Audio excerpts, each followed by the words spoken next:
El día de hoy estoy con el señor Miguel Ríos. Miguel Ríos es editor, escritor y traductor especializado en ciencia ficción. En el podcast del día de hoy hablamos de todo lo que tiene que ver con ciencia ficción. Hablamos de los grandes exponentes de ciencia ficción clásica, ciencia ficción que se escribió en el siglo XIX y en el siglo XVIII, mujeres en la ciencia ficción, interesantísimo. Es un collage de ideas increíbles. Así que yo soy Maximiliano Rosete, este es el podcast de Milian Editores y vamos a empezar ya.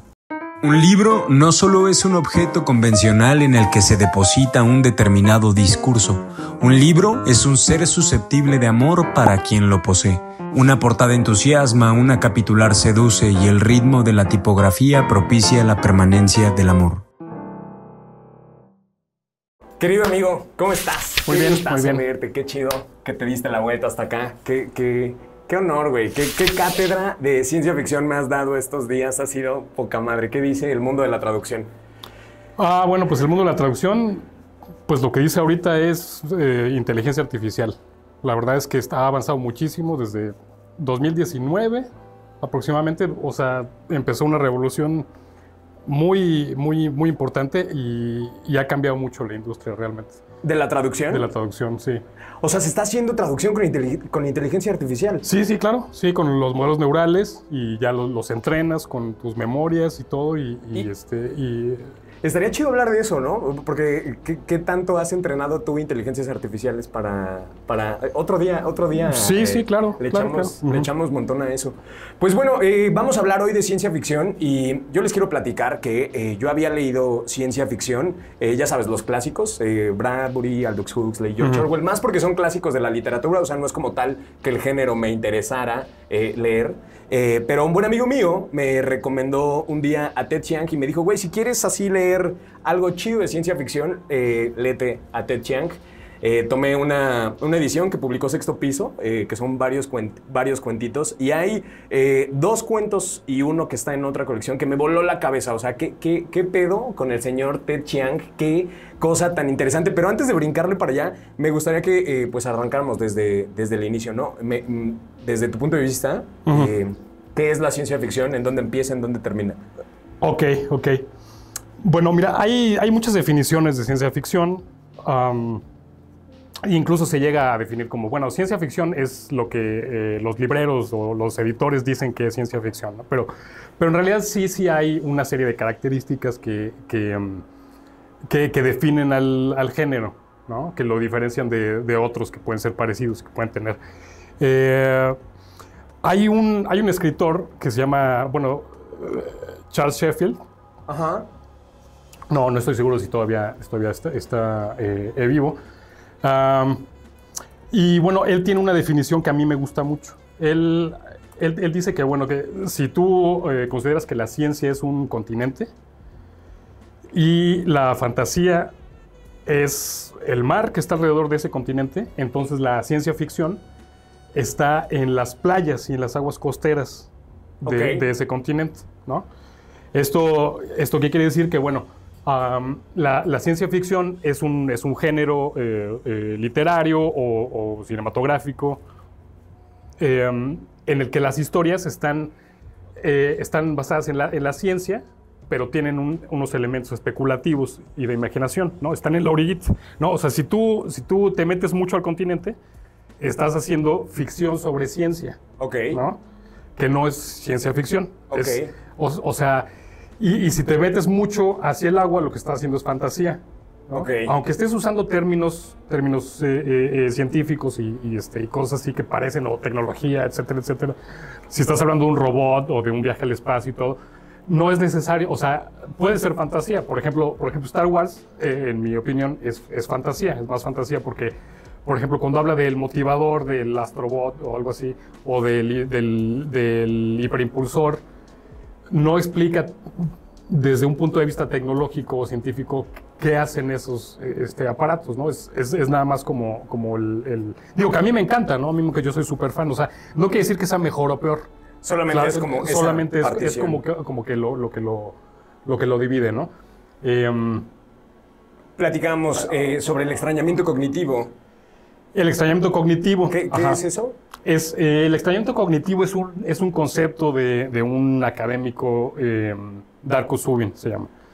Y a lo que hace referencia es a que en la ciencia ficción tienes mundos que tienen elementos parecidos a los de nuestro mundo y elementos diferentes, ¿no? O sea, entonces eso te crea como o sea, te hace preguntarte, ¿no? Te hace como reflexionar sobre cómo son las cosas acá en nuestro mundo, ¿no? O mira, tengo aquí algunas notas para no perderme.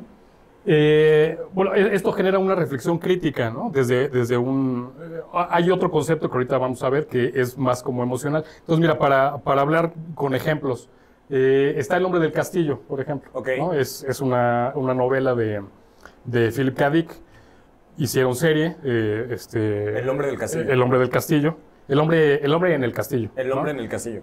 Sí, hicieron como 4 temporadas y es una ucronía, ¿no? O sea, es historia alternativa. Se trata de que las fuerzas del eje ganan la Segunda Guerra Mundial. Ah, no mames. Entonces tienes estos Estados Unidos está dividido, ¿no? La mitad está dominada por Alemania y la otra mitad está dominada por Japón. Ok. ¿No? Entonces, ahí lo que te hace cuestionarte es, o lo que te hace reflexionar es sobre regímenes autoritarios diferentes a los que realmente existen, ¿no? Entonces tú lo que puedes ver es características de los regímenes autoritarios en otro contexto, ¿no? Entonces claro. eso como que te cambia el cuadro, digamos, y entonces te hace ver cosas de la realidad, ¿no? Entonces tiene cosas parecidas a la realidad, pero cosas diferentes, ¿no? Entonces ese es como el experimento cognitivo. Dime.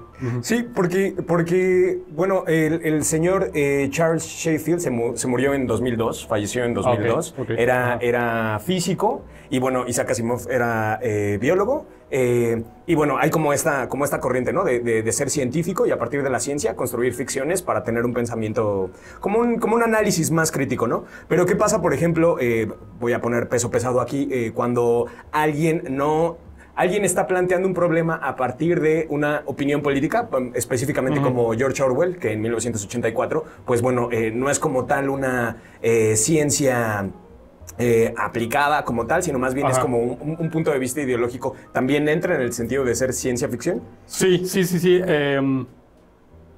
Porque bueno, ahí estamos hablando de ciencias sociales, ¿no? Las ciencias sociales pues, claro. También tienen su campo y tienen sus teorizaciones y sus principios, etcétera. Y entonces ahí con lo que está jugando es, bueno, con ciencias políticas, ¿no? Ciencias sociales, incluso pues se podría hablar un poco hasta de economía, ¿no? Claro. Entonces también tienes ahí elementos que son que es también de la tradición de la ciencia ficción. La ciencia ficción tiene algunos temas tradicionales, ¿no? Las utopías, las distopías, viajes al espacio, desarrollo tecnológico, avances científicos. Todo eso son como temas muy, muy tradicionales de la ciencia ficción. Entonces, si tú tienes una obra que trata sobre eso, bueno, pues también es, digamos, ciencia ficción de género, ¿no? Aunque no sea tan así como la definición de Sheffield, ¿no? Que no esté así justamente ahí, ¿no? Claro. Ajá. Claro, y luego me platicabas hace unos días también sobre esta sensación de asombro, ¿no? Porque de repente justo estas obras nos hacen pensar en lo diminutos que somos. Sí. O por ejemplo, lo vulnerables que somos, ¿no? Mencionábamos aquí antes de grabar, si tomas a Aldous Huxley y tomas también a George Orwell y tomas también a Fahrenheit 451, pues tienes como la sociedad de hoy, ¿no? La linda sociedad de hoy. ¿Qué tipos tan visionarios, ¿no? Como desde los 30, desde los 20 ya había gente, bueno, Orwell es mucho después, ¿no? Pero ya había gente teniendo este tipo de análisis que ahora, que en ese entonces parecían ciencia ficción, ¿no? Pero ahora parecen más bien como profecías, ¿no? Sí. Y bueno, regresando a lo que yo quería que platicáramos, es sobre la sensación de asombro, ¿no? Lo diminutos que somos, ¿no? ¿En qué otras obras crees más o menos? Bueno, mira, un ejemplo clásico y que yo tuve la fortuna de experimentarlo antes de saber cualquier cosa teórica fue Mundo Anillo, ¿no? Es una novela de los 70s, de Larry Niven, uno de los escritores más reconocidos en ciencia ficción dura. Bueno, se trata básicamente de que llegan los personajes, bueno, me estoy saltando todo pero dale. Ajá. O sea, llegan a un lugar, es un sistema donde hay una estrella, y alrededor de la estrella hay un anillo. Ajá. el diámetro es más o menos el diámetro de la órbita de la Tierra, Ok. ¿no? Y es un anillo así grueso, más o menos, bueno, pues tiene varios kilómetros de ancho. Y todo por dentro está, tiene tierra y tiene mares y todo, entonces es como si pusieras así, o sea, imagínate, o sea, cabrían ahí millones de tierras, ¿no? Como Ajá. Interestelar, ¿no? Cuando llegan al satélite este que tiene una órbita, ¿no estará inspirado en ese? ¿Lo ubicas? Sí. No. Pues Interstellar es una navecita, ¿no? Ah, ok. No, esta es una mega estructura, o sea, increíble. Imagínate, del tamaño de la órbita, o sea, Ok, de la Tierra, claro. te digo, millones de tierras caben ahí, ¿no? Entonces, la magnitud de una estructura de este tamaño es una cosa que genera sensación de asombro, ¿no? O sea, cuando te empieza a explicar. Claro. Y bueno, durante la obra se ve que esa cosa lleva ahí 250 millones de años. O sea, ¿quién la construyó, no? O sea, ¿quién estaba construyendo esas cosas Era lo hace que te iba a 250 ¿Cómo se millones de llama el años? libro? Mundo Anillo. ¿Mundo Anillo de quién? Mundo Anillo, de Larry Niven. Larry Niven. Ujú. Ok. Y a partir de ahí podríamos hablar de... Bueno, es que eso de la sensación de asombro me hace pensar a mí en cuando yo leí la historia de tu vida de Ted Chiang, Ajá. la posibilidad de que estos heptápodos construyeran su realidad a partir del lenguaje y eliminar la percepción del tiempo, igualmente, o sea, me causa una sensación de asombro, ¿no? Porque, digo, lo estoy diciendo de manera muy burda, ¿no? Pero esta sensación de que el tiempo no importa porque todo es continuo y es parte de, me parece algo muy cabrón. O sea, ¿en qué momento se te ocurre esto? Y me platicabas que Ted Chiang estudió lenguas, ¿no? No, él es escritor técnico. No sé exactamente cuál sea su formación académica. Él es escritor técnico y bueno, escribe muy poquito, pero escribe muy bien, ¿no? O sea... Ficción especulativa. Lo que comentábamos era que Ted Chiang para escribir la historia de tu vida estuvo leyendo como 5 años cosas de lingüística. Wow. Para poder darle... O sea, para poder pensar como un lingüista, ¿no? Claro, porque además si tú ves la película, pues sí, está como más clavada en el tema de los heptápodos y la historia de la protagonista, que no recuerdo cómo se llama, pero cómo le está contando esta historia a su hija, pero en el cuento saca ecuaciones matemáticas para hacer o físicas, yo qué sé, para hacer los cálculos de cómo perciben estos heptápodos el tiempo. O sea, sí es algo muy, muy clavado, ¿no? Pareciera científico, aunque aquí dice que no, que es ficción especulativa, ¿no? Algunos le llaman ficción especulativa y un poco podría ser así. Este concepto de que si cambia tu lenguaje, por ejemplo, se dice mucho, no, es que cuando eres bilingüe piensas diferente y ves el mundo diferente y todo. Pues a lo mejor un poco sí, pero no tanto, ¿no? Esa es la hipótesis de Sapir-Whorf. Ok. ¿No? Son unos lingüistas que lanzaron esta hipótesis el siglo pasado y llamó mucho la atención, fue muy sonada, porque es atractiva, ¿no? Es atractiva y es interesante pensar eso, ¿no? Pensar que el lenguaje pueda cambiar la manera en la que percibes la realidad. Sí, bueno, hay estudios muy serios sobre eso, ¿no? Digo, ya nos estamos desviando, ahorita regresamos, pero por ejemplo, el otro día estaba yo leyendo en un libro que nada tiene que ver, que tenemos palabras para decir que somos huérfanos, ¿no? Que se nos murió nuestro papá, huérfano de padre, huérfano de madre, o que se nos murió nuestra esposa, ¿no? Que es, viudos. Pero, por ejemplo, no hay palabras para describir cómo describes a alguien que falleció su hijo. Es interesante que por lo menos en nuestro lenguaje no haya una palabra específica, porque en el libro se llama La cabeza de mi padre, de Alma de Murillo, habla de que el dolor es tan grande que a partir del lenguaje no se puede construir el nivel de una pérdida así, pero ya estoy Sí, pero creo que es relevante porque el dolor es real, ¿no? Claro. O sea, que no tengamos una palabra para definirlo es otra cosa, ¿no? Entonces, no porque no exista la palabra no va a existir el dolor. Claro, y conocer otros lenguajes te puede dar una perspectiva diferente para articularlo. Eso sí, a lo mejor para articularlo, ¿no? Pero no, o sea... Incluso se llega a decir que, que también en 1984 un poco Orwell habla de eso con la neolengua y todo, ¿no? Claro. Entonces, si controlamos la lengua, controlamos la realidad y no sé qué y todo. Bueno, más o menos, ¿no? O sea, Steven Pinker es un lingüista de Harvard. Tiene un libro que se llama, bueno, tiene varios muy buenos, pero tiene uno sobre el lenguaje específicamente. Y bueno, ahí desmiente este tipo de conceptos, ¿no? Ah, ¿sí? Sí, ahí los desmiente. O sea, habla de algunos científicos que han desarrollado sus conceptos sin lenguaje, ¿no? O sea, no pensaron en palabras la manera en la que... o sea, no llegaron a sus teorías en palabras, ¿no? Sino que se imaginaban las cosas en imágenes, ¿no? Valga la redundancia. Así lo imaginaban y entonces pues llegaron, ¿no? Entonces, que no podamos imaginarnos algo o no podamos conocer algo no quiere porque decir, no haya pues, palabras, pues no quiere decir. Tampoco es así. Está interesante, perdón, nada más para dar el nombre, se llama Steven Pinker y el libro se llama El lenguaje como instinto. The Language Instinct, sí. Sí, justo. Bueno, y justo de eso se trata la ciencia ficción, ¿no? De apalancar debates y a partir de la fantasía empezar como a pelotear ideas que están mucho más aterrizadas a la realidad, ¿no? Sí, claro. Pero eso no quita que Ted Chiang sea ciencia ficción y hasta ciencia ficción dura por el tratamiento que le da al tema, ¿no? Ok. O sea, a lo mejor no es un concepto completamente fundamentado en la realidad digamos, ¿Te refieres a la ciencia comprobable, específicamente a Historia de tu vida, ¿no? Ok. Este concepto, ¿no? La hipótesis Sapir-Whorf, a lo mejor no está totalmente fundamentada, pero sin embargo el tratamiento que le da Ted Chiang es científico, ¿no? Ok.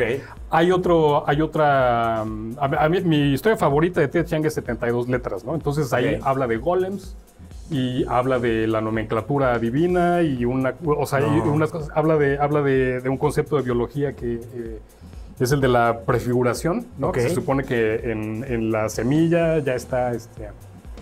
Ya está ahí definido cómo va a ser, un poco como el ADN, ¿no? Ok. Pero ahí se supone que es en chiquito, ¿no? Y entonces nada más va creciendo. ¿Cómo se llama el cuento? El cuento se llama 72 letras. Oye, ¿y ¿no? está traducido? Sí, claro, viene en exhalación. Ah, cool. Eso evidencia que no lo acabé de leer. Sí, no, y hasta está en línea y todo. Sí. Ok. Y entonces... Pero el tratamiento que le da a estos conceptos Ted Chiang es científico, ¿no? Entonces, por eso es ciencia ficción y hasta ciencia ficción dura, ¿no? Incluso lo incluyen a él en antologías de ciencia ficción dura, que es la más apegada es la que está en la mera playa, ¿no? Entre la tierra y el mar. Sí. Ajá. Ok, oye, y no sé si quieres platicar algo de subgéneros o conforme se vaya desglosando, porque, bueno... Esto va a sonar burdo y no me ves a agarrar a zapes, pero cuando planteamos esto yo metía el tema Harry Potter y estas cosas y tú me decías que ni es tan bueno ni es ciencia ficción. Bueno, no sé si dije que no era tan bueno. A mí en lo personal lo dijiste no me gusta muy mucho. sutilmente. Pero ¿qué pasó? A ver, me gustaría que tocáramos un poco como de esta onda de la fantasía, porque te aventaste un análisis muy amplio de Calabozos y Dragones. Los cruzamos un poquito, platícanos un poquito de eso. Sí, bueno, nada más que aclarar, o sea, a mí no me gusta tanto Harry Potter porque vengo de la tradición de Calabozos. Las primeras novelas que leí de fantasía son las de Eric de Melibone, de Michael Moorcock, ¿no? Ok. Entonces, de los 70. Entonces, bueno, pues es un cuate, es un príncipe de un reino así súper gandalla, y trae una espada que tiene dentro un demonio y entonces grita sangre y almas para mi señor Arioko, ¿no? Entonces es una cosa bastante hardcore, claro, ¿no? Y luego Calabozos y Dragones, que también pues, llega a ser bastante hack and slash, ¿no? Y sangre y matar a los monstruos. Entonces pues te ponen Harry Potter y pues como que hay una escuela de magia, claro, los chavitos. Entonces, es eso, pero yo sé que pero es muy bueno. O sea, no se va a poder negar el valor de una cosa como Harry Potter, ¿no? Claro. O sea, y bueno, pues es una cosa que yo no podría hacer jamás en mi vida, ¿no? Entonces, pero bueno, regresando al análisis, ¿no? Ajá. Hablábamos ahí de que venía el caso porque La ciencia ficción lo que tiene es una serie de parámetros, una serie de reglas que están basadas en los principios científicos, ¿no? y tecnológicos, cómo funciona la realidad tal cual. Esos son los parámetros de la ciencia ficción, ¿no? Y de ahí te puedes mover un poquito a donde ya no sabemos tanto. Ok. ¿No? En la fantasía también existen reglas. Ok. También existen reglas. Y lo que hablamos era de los sistemas de magia, Ajá. ¿no? Como el de Brandon Sanderson, que es de los más estrictos, digamos, ¿no? Sí es magia y todo, pero hay ciertos límites, ¿no? Te decía, por ejemplo, que en El Señor de los Anillos, Sauron no puede desear nada más que aparezca Frodo ahí con el anillo, ¿no? O sea, claro. se sale de los parámetros de la fantasía que está creando ahí Tolkien. Claro, o sea, no es como una cosa que se le ocurrió a alguien y que de repente porque soy el escritor, aquí va a aparecer Frodo. Ajá. En principio es así, pero llega a haber unos ciertos límites. No puedes empezar a meter así todo lo que se te ocurra. Claro. Porque te sales de tu propio mundo, ¿no? De tu propia creación.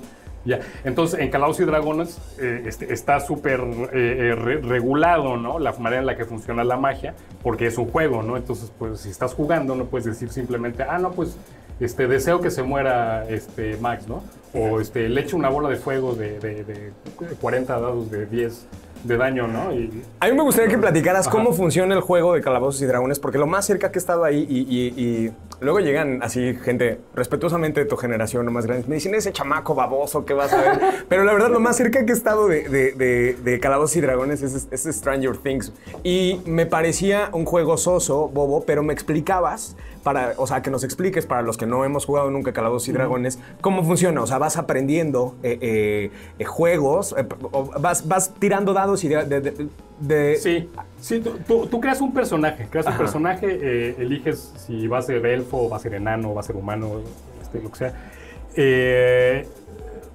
Tiene unos atributos, fuerza, inteligencia, sabiduría, etcétera, etcétera, con puntos, ¿no? Entonces, y escoges si va a ser mago, si va a ser ladrón. O sea, la primera sesión es armar tu personaje, ¿no? Ok. Y ya una vez que lo tienes armado, es como una especie de impro. Ajá.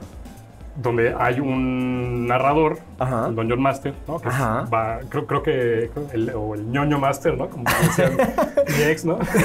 Es que tú eres el ñoño Master, ¿no? Sí. Está el ñoño Master y está narrando. A sus amigos ñoños, ¿no? Entonces va narrando la historia y dentro de la historia tú dices, bueno, pues mi personaje intenta hacer tal cosa, ¿no? Ajá. Entonces, bueno,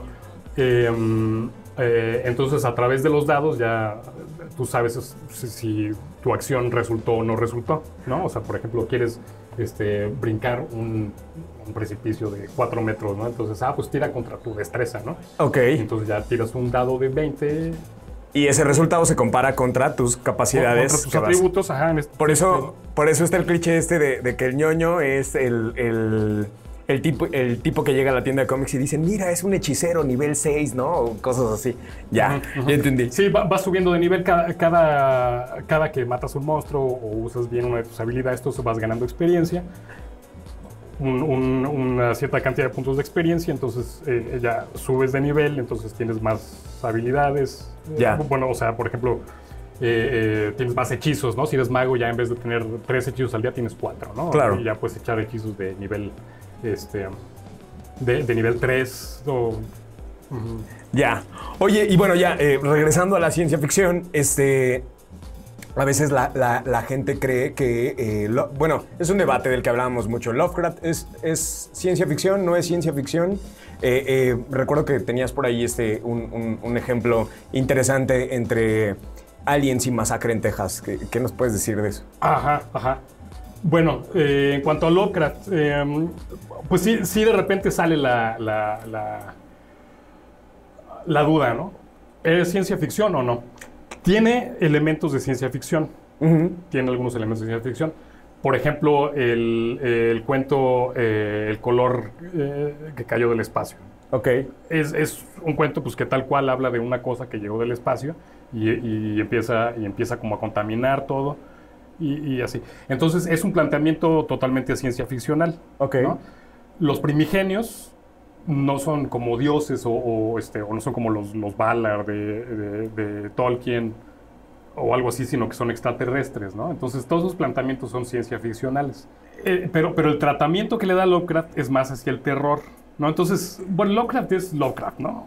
Sí, nadie va a discutir qué tamaño tiene ese señor. Bueno, no tanto del tamaño, sino de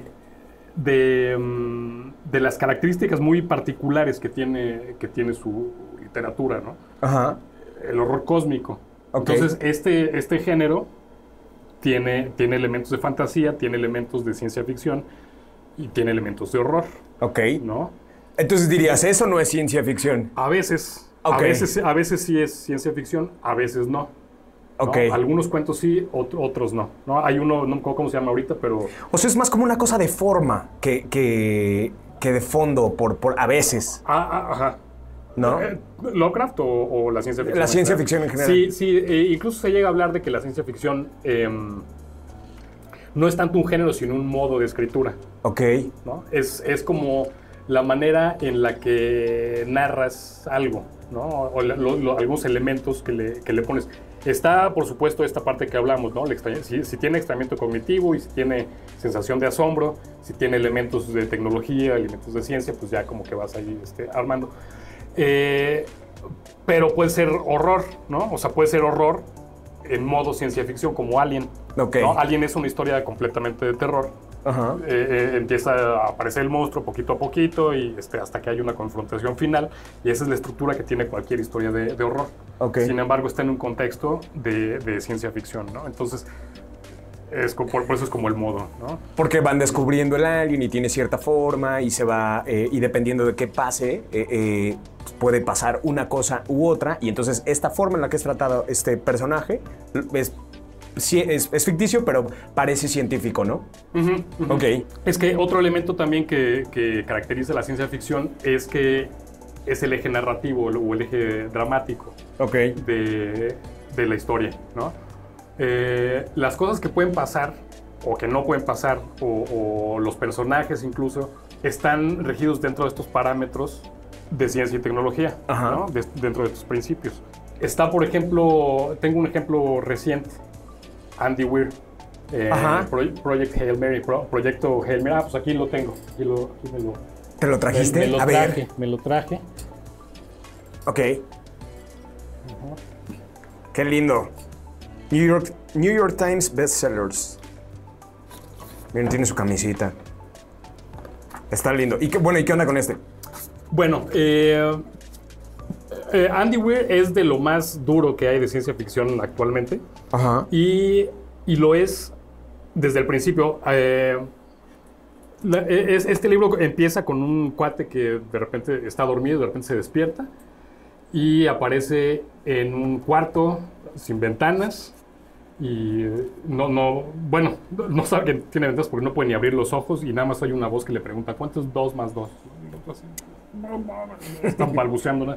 Eventualmente puede empezar a hablar y nada más la voz le pregunta ¿cuánto es 2 más 2? ¿no? Y el otro así, pues ya hasta que le dice 4, ¿no? Entonces le dice, ok, bueno, ¿cómo te llamas? ¿No? Y ya abre los ojos y empieza a poderse mover un poco. Entonces se sube por una escalera que encuentra ahí y se cae, ¿no?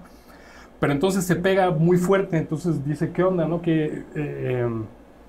¿Por qué me pegué tan fuerte si no está tan alto? Ok. ¿No? Entonces se le hace como que hay algo raro ahí con la gravedad. Y dice, bueno, ¿qué está pasando, no?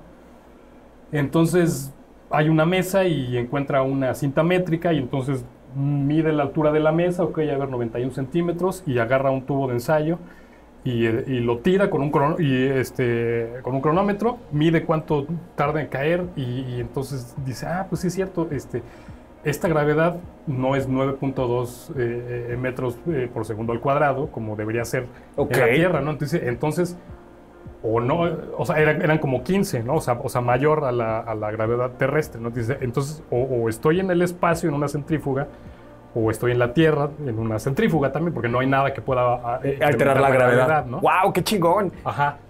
Entonces dice, ok, se pone a pensar, bueno, entonces no puedo estar en la Tierra porque no siento debería haber como alguna turbulencia por el aire de la atmósfera y no siento ningún, entonces debo estar en el espacio, tal vez en una centrífuga, ¿no? Okay. Entonces ahí ya te acuerdas el método científico, ¿no? Como te lo explican en la... Qué oso, no me acuerdo, pero dale. ¿No? Observación, hipótesis, comprobación. Comprobación a través de experimentos. Claro. Ya ley o teoría, ¿no? Entonces ya ahí tienes, ¿no? Su observación fue, me caí, me pegué muy duro y aquí hay algo raro con la gravedad, ¿no?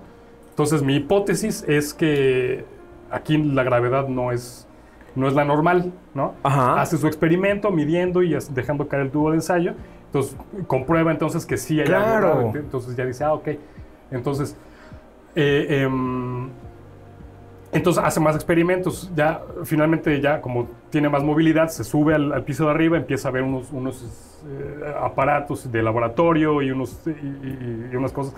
Entonces dice, esto sirve para tal cosa. Entonces dice, pues es que entonces debo ser científico, ¿no? Claro. O sea, porque tenía una amnesia, no sabía quién era, ni cómo se llamaba, ni nada, pero podía pensar en estas cosas, claro, ¿no? Podía hacer estas deducciones. Tengo más preguntas con esa historia, pero prefiero leer el libro. Porque está muy interesante. Está muy interesante, pero es un ejemplo claro de ciencia ficción dura, ¿no? O sea, hay elementos científicos y al final pues es una ficción, ¿no? O sea, está... Sí, no. Y toda esa primera parte es interesantísima porque te muestra cómo piensa una persona con una orientación científica, ¿no? Ok. Oye, ¿y hay edición en español de este? Sí, claro. Sí, debe haber, ¿no? Vientos. Oye, y bueno, a ver, vamos a hablar ahora de los grandes exponentes de la ciencia ficción clásica. Mencionabas algunos editores de ciencia ficción que en un contexto histórico pues hicieron una labor muy valiosa por este género que está poca madre, ¿no? A ver, hablábamos de Gernsback y Campbell. ¿Los pronuncié bien? Sí. Ok, platíganos qué onda con ellos y su revista. Ok, bueno, pues Gernsback su papel fue popularizar la ciencia ficción. Okay. Ya se escribía ciencia ficción u obras que tienen los elementos de ciencia ficción desde el siglo XVIII, tal vez, ¿no? Voltaire tiene por ahí algunas cosas de ciencia ficción. Perdónenme. Uy, esto estaba en no molestar. Hasta mandé mensajes. Ya, perdón. Hablábamos... Perdón. Sí, te decía que Voltaire tiene un cuento, por lo menos, que se llama Micromegas, que es ciencia ficción. Entonces, aquí en México tenemos a Manuel Rivas Mercado, Manuel Antonio de Rivas, que era un sacerdote, y tiene un cuento bien curioso que se llama Sisigias y Cuadranturas Lunares, que se considera el primer cuento de ciencia ficción de México. Bueno, Sor Juana ya había como escrito algún viaje así como astral y todo eso que también podría entrar como una cosa especulativa, pero sí ya este sacerdote ya habla de que se están carteando con unas personas que viven en la luna, ¿no? Y habla de mediciones y observaciones, y ya con una onda precientífica, ¿no? Y bueno, por supuesto, en el siglo XIX pues está Verne, ¿no? Y empezó al final H.G. Wells empezó a escribir lo que se llamaba romances científicos en ese tiempo, ¿no? Ok. Pero entonces Gernsback era un inventor y que emigró a Estados Unidos, y entonces ahí empezó a publicar una revista de ciencia ficción que le empezó a dirigir a los inmigrantes. Ok. Justamente. Entonces, ¿en qué año fue eso, perdón? Los 20, a finales de los 20, 1928, por ahí. Ok. Ajá. Y entonces él le llamó, pues esto le vamos a llamar science fiction, ¿no? Entonces, okay. Es como que entonces ahí le empezó como a dar forma, ¿no? Entonces eran historias, pues sí, un poco pues un poco simplonas tal vez, ¿no? Pero que ya tenían los elementos, o sea, era realmente un público no muy sofisticado literariamente, ¿no? Ok. Pero la popularizó, y eso fue lo importante que hizo Gernsback, ¿no? Bueno, también desde el siglo anterior también ya había unas que le llamaban novelas de 10 centavos o algo así. Ok. Que también hablaban de cosas así de tecnología, ¿no? Por ejemplo, diligencias eléctricas y cosas así, ¿no? Ok. Muy interesantes que ya dices, bueno, esto ya es ciencia ficción, ¿no? Ok. Sí, ¿cómo se Luis Enarens se llama, era un parte de esa época. Sí tiene una historia bien interesante con Jesse James, y así como es como un western, pero con una diligencia eléctrica. Ok.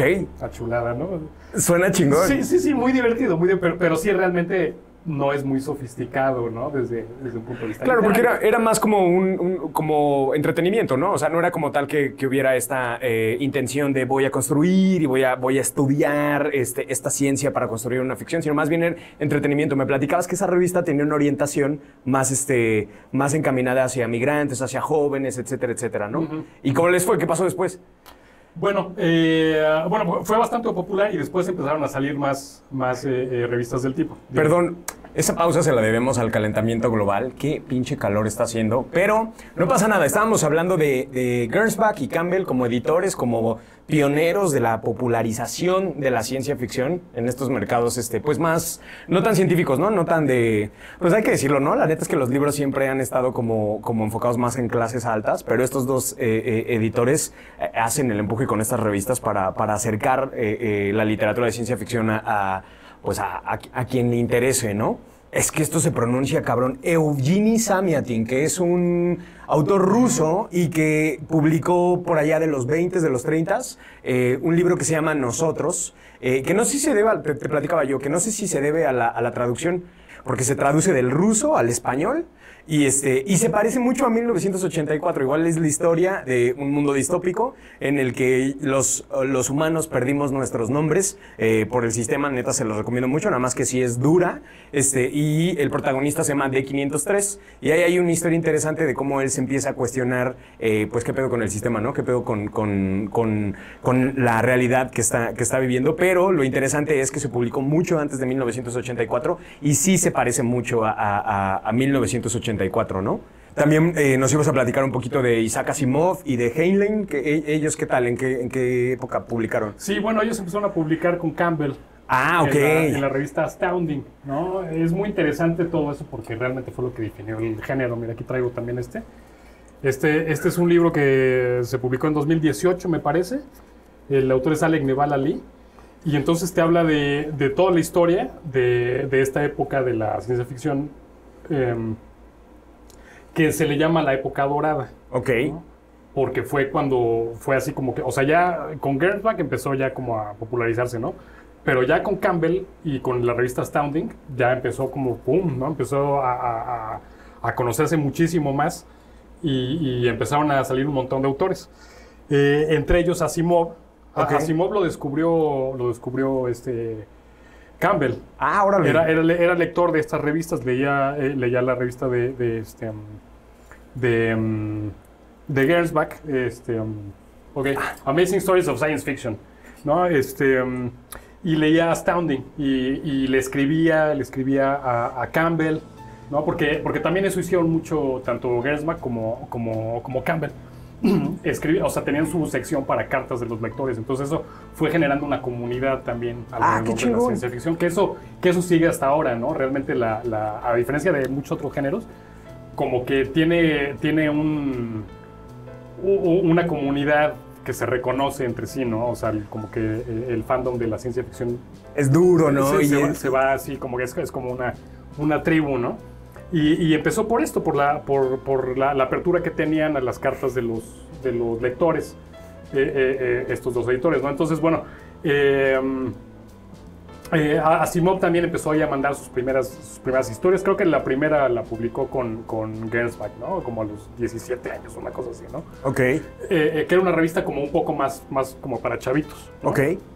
La Amazing. Y Astounding era un poco más para adultos. Okay. Entonces, bueno, pues finalmente le publicó Campbell a Asimov y lo que tenía Campbell era que daba muchas ideas. La serie de Fundación, que es la obra, una de las más famosas de Asimov,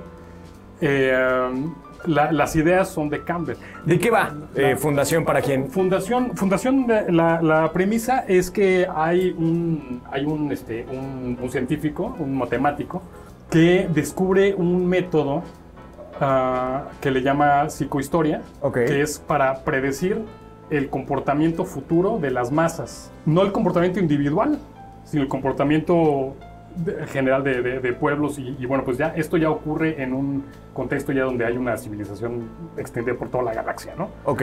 Entonces él con la psicociencia, ¿dije psicociencia? Sí. Psicohistoria, descubre que el imperio está por caer. Es que, no, pues, ¿saben qué? Esto está ya... y no, nadie decía, pues, ¿cómo crees, no? Pues mira el poder que tenemos, mira. Pero él lo veía en sus ecuaciones y en su... Como una especie de algoritmo. Como un modelo matemático. Como un modelo matemático del comportamiento. Entonces lo veía venir y entonces decide crear una cosa que le llama fundación. Ok. Que es... Pues la idea era reunir todo el conocimiento de la humanidad en un lugar donde estuviera seguro para que cuando cayera el imperio se pudiera recuperar más rápido, ¿no? Okay. Entonces él decía que si el imperio caía y no se guardaba el conocimiento, iba a tardar 30,000 años la humanidad en volver a tener un estatus civilizado, y que si se conservaba esto nada más iba a tardar 1000 años. Okay. ¿No? Entonces crea la fundación, entonces agarran un planeta, entonces lo crean ahí. Y entonces, bueno, todas estas son ideas de Campbell. Okay. ¿No? Campbell llegaba, los autores a su oficina y les decía, no, pues mira, tengo tal historia, ¿no? Pues así, escríbetela, ¿no? Y entonces pues ya la desarrollaban los escritores. O sea, un poco al revés, ¿no? O sea, en lugar de que llegue el escritor con la idea al editor, era al revés, ¿no? Llegaba el escritor y el editor le decía, tienes que, bueno, no tienes que, ¿no? Pero mira, yo traigo esta idea, ¿qué te parece si vas, querido amigo, y la desarrollas? Así es. Qué chingón, qué chingón. Oye, y bueno, ya hablábamos un poquito de que Orwell también es ciencia ficción, pero me gustaría que nos platicaras qué onda con Heinlein. ¿Quién es este señor? ¿De qué iba su obra? Ajá. Heinlein también empezó a escribir con Campbell, nada más que él era más independiente. Ok. Él era más independiente, pero estuvo también en esta época dorada, que fue durante los 40, ¿no? Durante finales de los 30 y los 40, toda la guerra. Entonces, bueno, pues tiene mucha obra, ¿no? Publicó casi hasta los 90, creo, 80, 90. A mí, yo la única novela que he leído de él es la de The Moon is a Harsh Mistress. Ajá. La luna es una... Bueno, algo así, ¿no? En español no sé. Pero bueno, tiene muchísimas cosas, ¿no? También tiene una que fue Stranger in a Strange Land. Extraño en una tierra extraña. Una tierra extraña, ajá. Esa fue de los 60s, ¿no? Okay. Y fue así como que una especie de Biblia para los hippies, ¿no? pero curiosamente Helen era de derecha, ¿no? Entonces bueno, es uno de los autores también que empezó en esa época. Arthur C. Clarke también viene de ahí. Que son de esta escuela de editores de Gernsback y Campbell, ¿no? Ajá, así es. Me gustaría que nos platicaras un poquito sobre qué traes ahí. ¿Puedes enseñar ese libro precioso que hace rato Sí. enseñabas? Ve nomás. Pero hay que mostrarlo, porque estos señores de Impedimenta, qué bonitos libros hacen, ¿eh? Qué barbaridad. Tiene ahí una camisa en una cartulina. Y bueno, es de otra onda, ¿no? Y bueno, me gustaría preguntarte, ¿qué te traes con Engrane Planetario? ¿Te gustaría platicar de eso o realmente no? Sí, bueno, sí, me gustaría porque pues es mi editorial que estoy echando a andar. Exactamente, Engrane Planetario. Ajá. Y tienes por ahí obras interesantes, ¿no? Cuéntanos. Sí, estamos por publicar en español este libro. Se va a llamar Ciencia Ficción e Imaginación Moral. Es de Russell Blackford. Ajá. Es un filósofo australiano que también ha escrito ciencia ficción. Tiene una especie de secuelas de Terminator. Ok. Uh-huh. Entonces explica todo lo que fue pasando con John Connor y su mamá, ¿no? Ok. Después de... Que nada tienen que ver, supongo, con las películas, porque ya ahorita van con otras cosas, ¿no? O nada que ver. Ajá, no, sí, o sea, es dentro del mismo universo. Dentro Ok. del mismo universo de Terminator. Bueno, pero aquí es como su faceta de crítico. Esto es un ensayo muy interesante porque, o sea, además de que es como que toda un recorrido por la ciencia ficción, sobre todo del siglo XX, Ajá.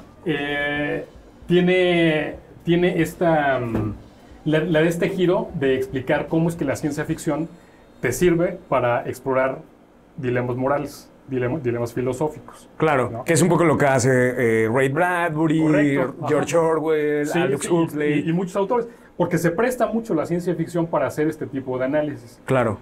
Tomas una distancia de la realidad de acá y le pones elementos similares y los ves como en perspectiva, ¿no? Entonces te permite hacer... Y bueno, también como puedes echar a volar la imaginación y no estás limitado por el realismo, entonces puedes crear cosas que te sirven para explorar ese tema, ¿no? Claro, y hacerte la pregunta, ¿y qué pasaría si? ¿Qué pasaría si, no? Exacto. Por ejemplo, Los Desposeídos, Ajá. de la Caleb Wynne, ¿no? Un librazo que ha ganado mucha relevancia actualmente. Ahí lo que explora es una sociedad anarquista, Ok. ¿no? O sea, no hay propiedad privada, todo es comunitario. Y bueno, esto ocurre en una luna, Ok. luna grandota que está junto a un planeta, y el planeta es como capitalista, ¿no? Ajá. Entonces te haces ahí la comparación, ¿no? Entre los dos sistemas.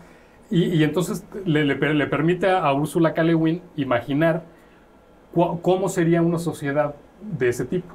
Ok.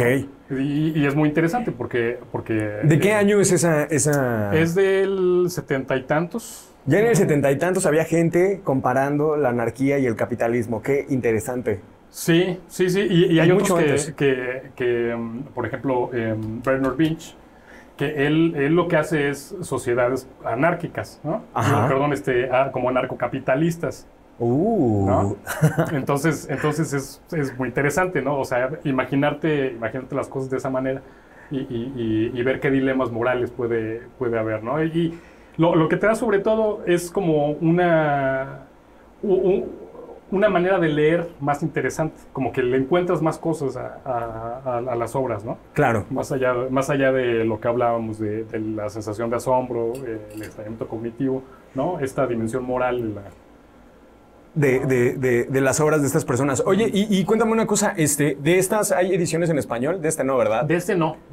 A mí me dan ganas de traducirlo. Pues ya hay que aventar ese mail, ¿no? Hay que ver de cómo es. Empezar de cómo es la cosa. Sí, lo que me reto un poco es que trae muchas partes de cartas. Ajá. de ellos, y utilizan un lenguaje muy, muy coloquial, que sí hace un reto traductológico, ¿no? Entonces...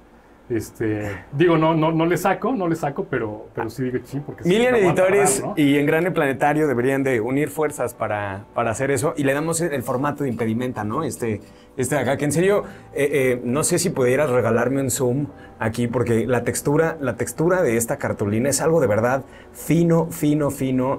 Si ustedes como yo compran libros nada más porque son bonitos, todo lo que hace Impedimenta es de verdad precioso. Ve nomás.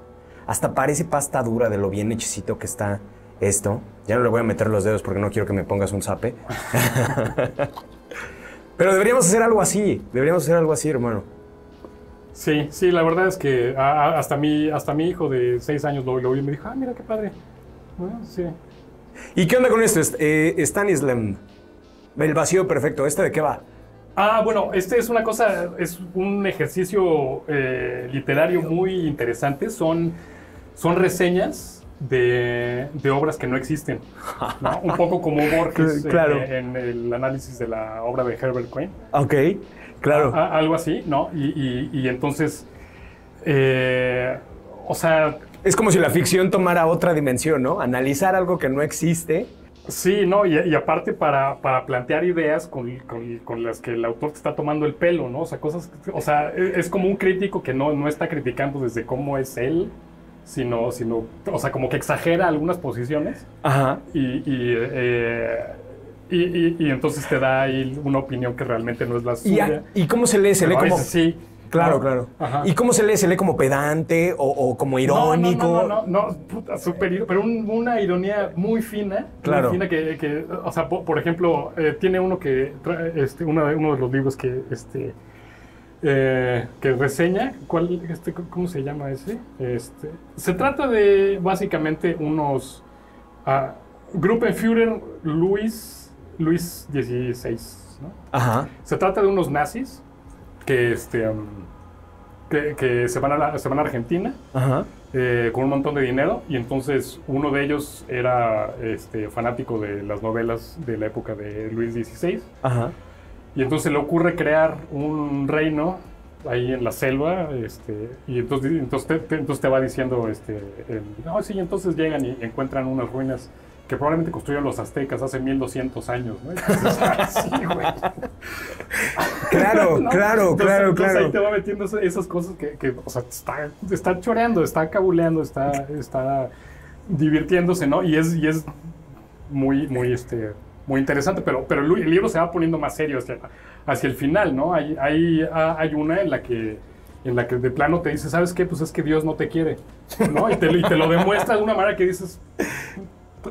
Podría ser, claro. Stanislav Lem. ¿Cómo se pronuncia esto? Está poca madre, lo quiero. Yo que tú lo guardaba. Ajá, sí, ¿no? Sexto Piso tiene creo que Solaris publicaron de Stanislav Lem. Vientos. Y sí, pero esta es parte de una biblioteca del siglo XXI, son 3 libros de Stanislav Lem, que yo ya quiero los otros 2, ¿no? Porque sí, la verdad es que... Claro, hay que ahorrarle porque la verdad son libros... sí, estuvo carito, pero Lo vale. ¿Cuánto es? Oye, y bueno, me gustaría que nos pusiéramos más serios. Pues no tanto, ¿no? Pero que me platicaras un poquito. Mira, a mí no me gusta tanto hablar como de géneros, porque pienso que el género puede ser algo que encasilla, ¿no? Y que más que ser un abrigo, a veces se convierte en un caparazón muy pesado. Me gustaría que nos platicaras qué es el New Wave y cuáles eran los puntos característicos de este género dentro de la ciencia ficción. El New Wave fue como una protesta contra la ciencia ficción campbelliana. Ok. ¿No? 30 años después. Sí. ¿no? Lo que pasa es que la influencia de Campbell fue muy importante, ¿no? O sea, realmente, pues, o sea, todo el mundo quería escribir así ese tipo de ciencia ficción. Ok. ¿No? Que tenía unos elementos muy característicos, ¿no? O sea, le interesaba desarrollar el concepto del hombre capaz, ¿no? El hombre que resuelve. El güero mamado, galán. El güero mamado, peludo, carita, rompemadres. Sí, que todo le sale bien y que al final se queda con la chica y vence al científico loco. Ok. ¿No?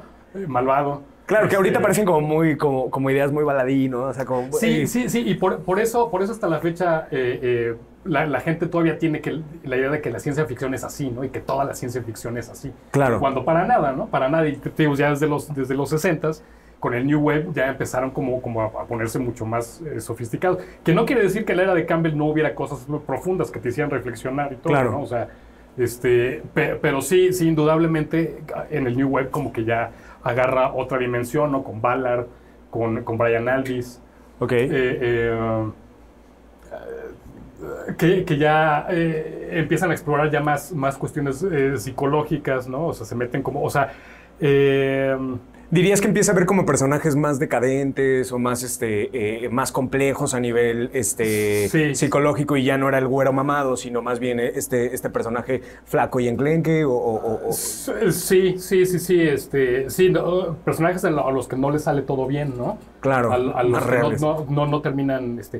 bueno, si la ciencia ficción campbelliana era sobre todo utópica y consideraba que para estas fechas ya íbamos a estar viviendo ciudades en las lunas de Júpiter, etcétera, y que todo iba a ser un avance y un progreso muy utópico, el New Wave es más distópico.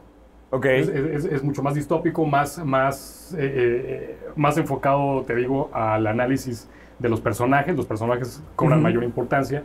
Es más literario, más lírico, ¿no? En el sentido...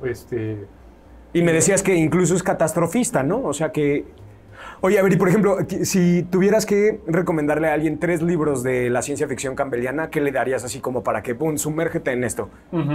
Pues mira, es que ahí era más la onda de cuentos, ¿no? Pero yo les sugeriría que más bien se compraran la revista Analog. Ok. Ajá. ¿Se edita en español? Bueno, no, pero estamos hablando de aquel tiempo, ¿no? Sí, exacto, sí.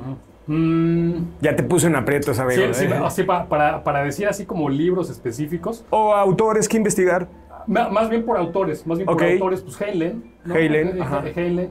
Obviamente Asimov. A lo mejor Ron Hubbard, ¿no? Hubbard. El creador de la cienciología, ¿no?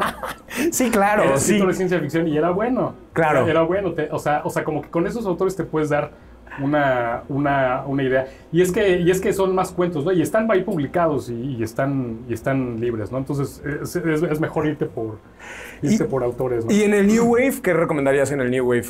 En el New Wave, pues a Ballard, ¿no? Por ejemplo, los cuentos completos de Ballard. Bueno, y después se viene el mero mole de varios, los 80s.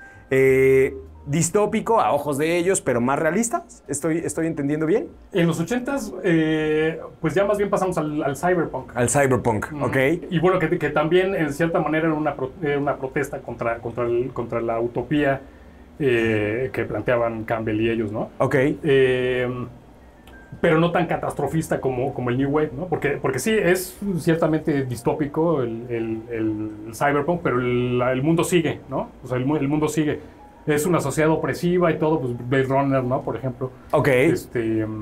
Pero la vida sigue, ¿no? La vida sigue y bueno, pues y los personajes luchan, ¿no? Y luchan contra las corporaciones que los oprimen y todo, ¿no? Y la tecnología no se ve tan... Porque es también, el New Wave es muy antitecnológico, ¿no? Es muy político, tecnofóbico. Ajá, tecnofóbico. Muy tecnofóbico.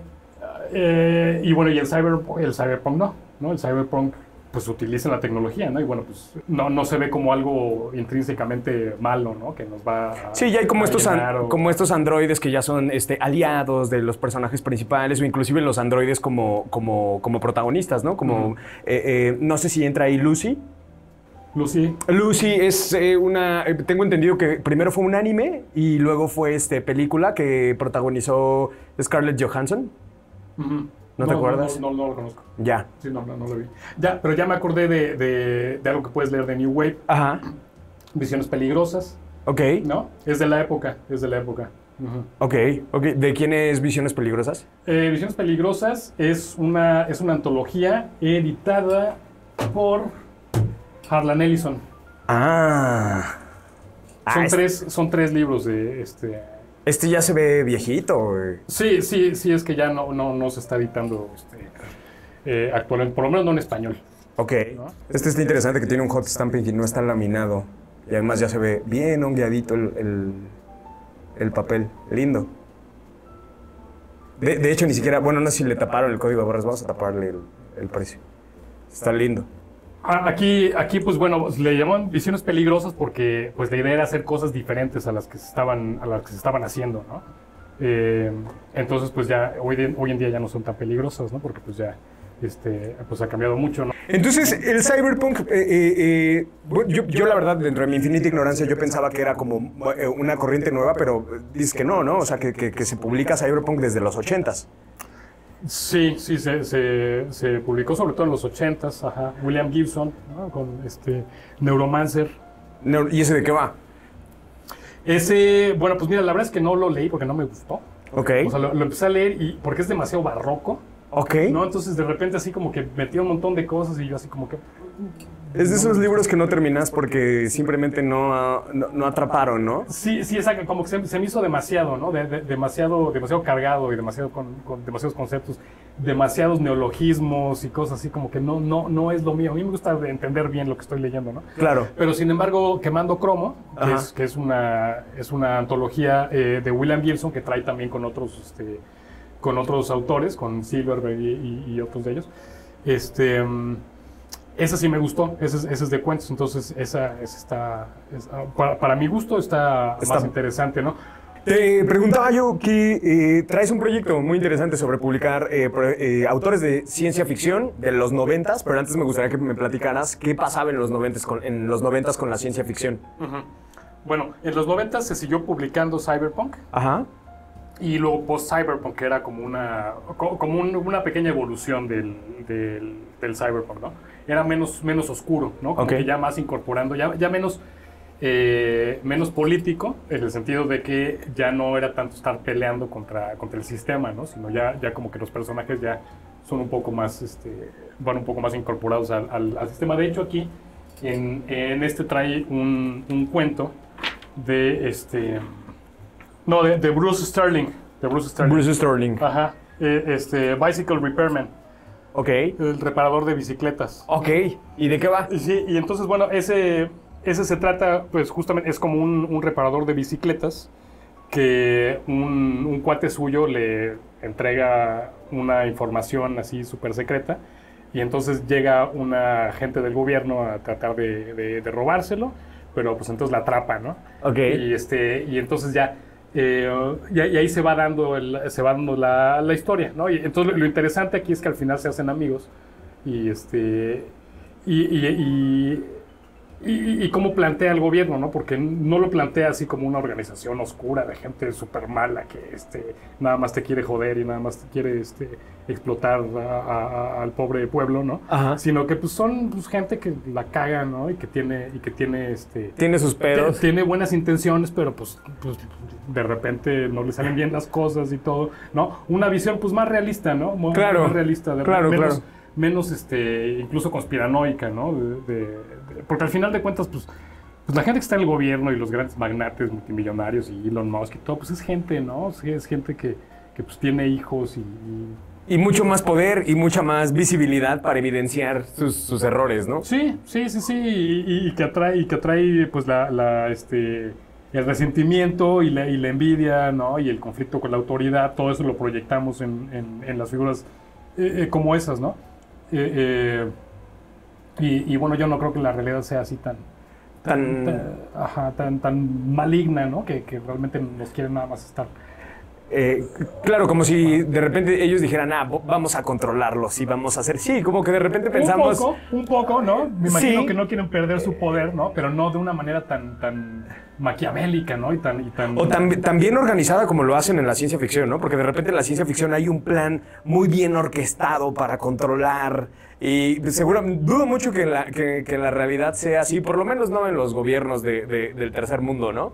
Pero bueno, ya le estamos brincando a la política. A la política, sí, Pero mencionabas que hubo algunos autores mexicanos también. En los 90s, bueno, no tiene que ser en los 90s, pero autores mexicanos de ciencia ficción, ¿cómo qué recomendarías? Ajá, bueno, pues mira, o sea, hay algunos anteriores, ¿no? Bueno, está Mauricio José Schwartz. Ajá. Bernardo Fernández. Ajá. Bef, claro, sí. Ajá. Ellos son como de los pioneros, ¿no? Y está también José Luis Ramírez, que es también de esa época. Ok. Gerardo Cifuentes. Ajá. Todos ellos estuvieron como en esa época y muy cercanos al proyecto de los Goliardos. ¿De qué va eso? Fue una cosa bien interesante que está en un libro publicado por la hija el cuate que llevó todo. Fue como un proyecto editorial, ¿no? Que sacaba unas revistas así muy pop que vendían en el Chopo, muy baratas y todo.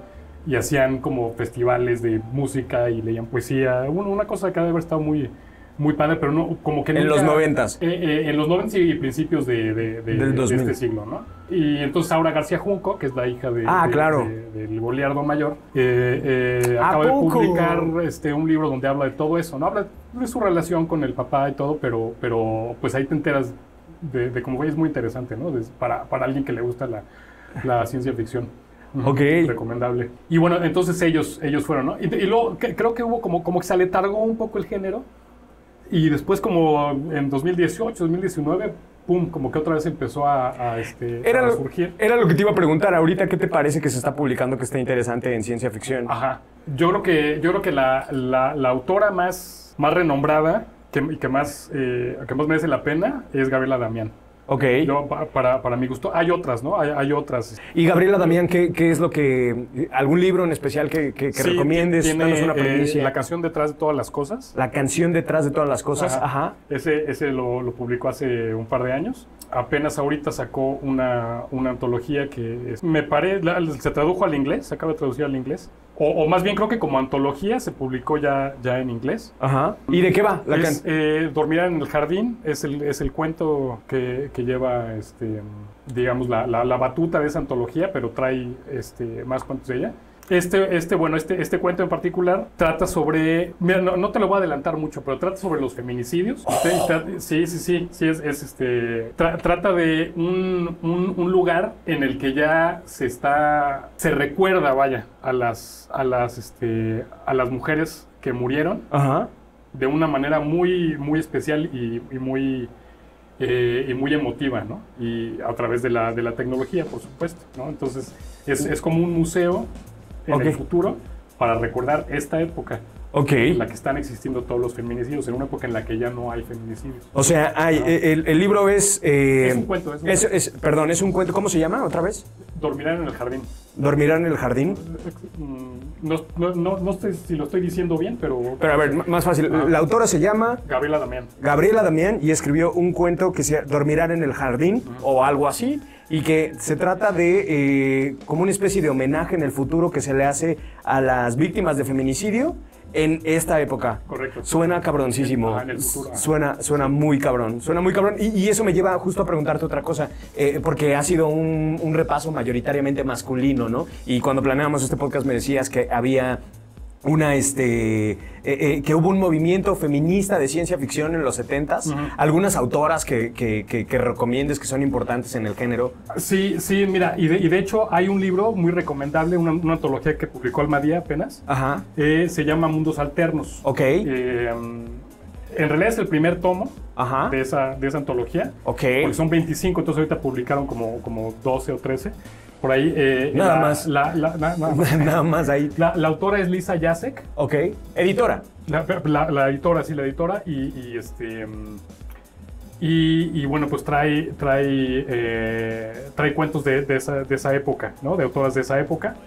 Y en general recomendables de esa época, pues está Ursula K. Le Guin, creo que ha agarrado mucha relevancia.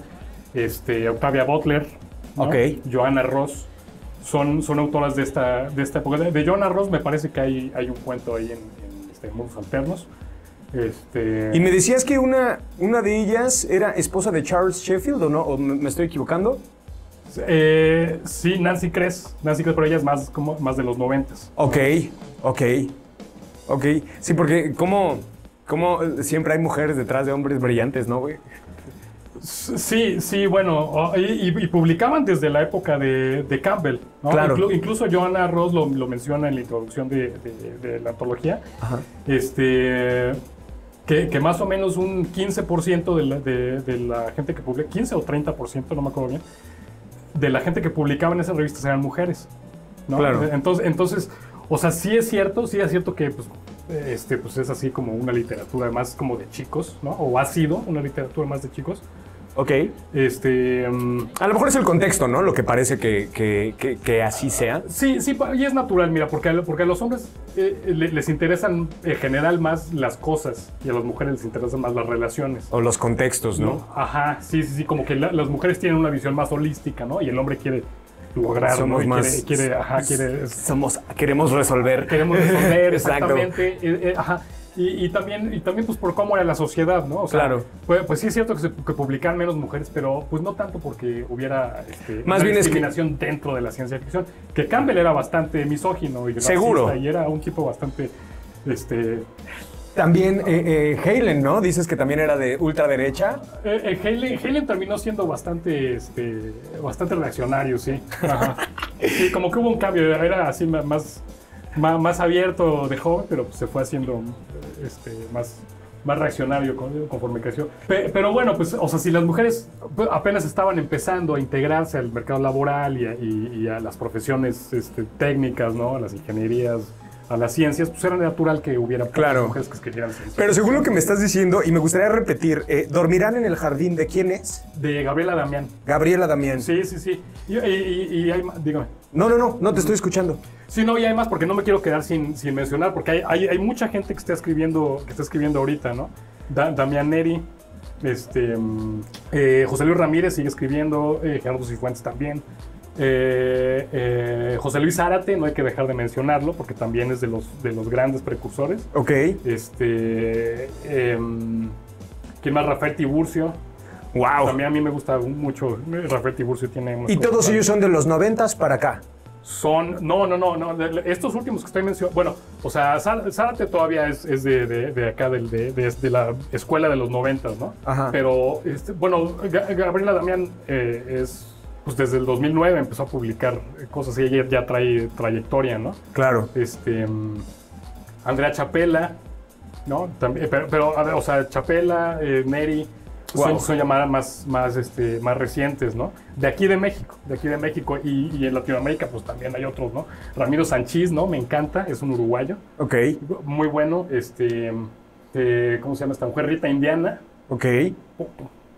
Chulada. Sí. Oye, pues por lo que estoy viendo nos daría como para hacer un podcast de ciencia ficción, ¿no? Y habría como para puntualizar. ¿De ciencia ficción latinoamericana Sí, o mexicana? sí, o sea, de todo, porque la verdad creo que el recorrido de hoy ha sido como muy, muy ecléctico, ¿no? Empezamos como muy clásicos, ¿no? Y ha habido un recorrido bastante interesante pues de géneros, subgéneros, contextos.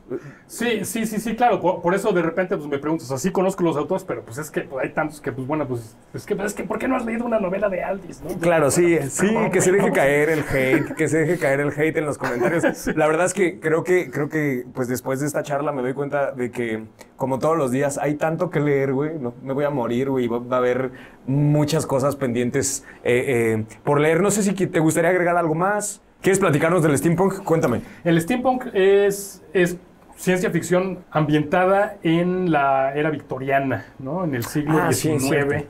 Entonces, pero digamos como es ucrónico, ¿no? Entonces hay tecnología que no existía en ese tiempo. Ajá. Sí, o sea, tienes la edad victoriana, pero con internet. Por ejemplo, ¿no? Por Okay. ejemplo, sería interesante hacer algo así. O con máquinas, así, sobre todo con máquinas de vapor que hacían cosas acá muy... Como muy el perronas. bueno, no sé si lo conozcas, el increíble Castillo Vagabundo de... Sí, esa es una película, ¿no? Ajá, es un libro. Primero fue un Ajá. libro y bueno, ahorita que dijiste máquinas de vapor y como pues no es, pues podría ser catalogado tecnología, pero pues también trae ahí una onda como muy holística y muy linda. La verdad no me quiero tropezar comentándola. Sí, tiene también como su elemento fantástico. Claro. Ajá. ¿Hay algún exponente que tú consideres que sea relevante ahorita? A mí me gusta Sean McMullen. Sean No es muy McMullen. conocido, pero me gusta mucho. Tiene una colección que se llama Ghosts of Engines Past. O sea, como que el fantasma de las máquinas del pasado, algo así. No está traducido. También como que me dan ganitas de mandar ese mail. De mandar ese mail. Ajá. Claro. Y sí tiene unas cosas muy padres, ¿no? O sea, una chava que inventa el vuelo Ok. en el año 1300 o algo así, ¿no? Ah, órale. Imagínate qué pasaría Sí, y ahora. aparte es una historia chulísima, ¿no? O sea, de amor, ¿no? O sea, una historia completa, bien redondeada, que tiene así como muy clásica la construcción de la historia y con estos elementos y un final feliz. O sea, es de esas historias que te dejan contento, ¿no? Y que trae la sensación de asombro, que dices, pues es que sí era posible, ¿no? O sea, ¿Qué hubiera pasado? Sí. ¿Qué hubiera pasado si se les hubiera ocurrido esto, ¿no? Claro, Ajá. claro. Pues te digo, la verdad es que me encantaría que definiéramos algo de este collage de ideas y volviéramos a grabar otro ya siendo como mucho más específico, ¿no? Y ahondar más en las historias porque creo que, o sea, yo me voy de aquí como con 90 libros que leer y autores y autoras que buscar, ¿no? Hermano, pues no sé, algo más que te gustaría comentar. Pues nada más agradecerles por el espacio. La verdad es que me siento muy a gusto de platicar de estas Cuando cosas quieras, que me apasionan. Cuando quieras, viejo, esta es tu casa. Muchas gracias. Chido, hermano, que estés bien. Pues muchas gracias. Esto fue el podcast de Milan Editores. Hoy hablamos de ciencia ficción y nos vemos después. Chao, bye.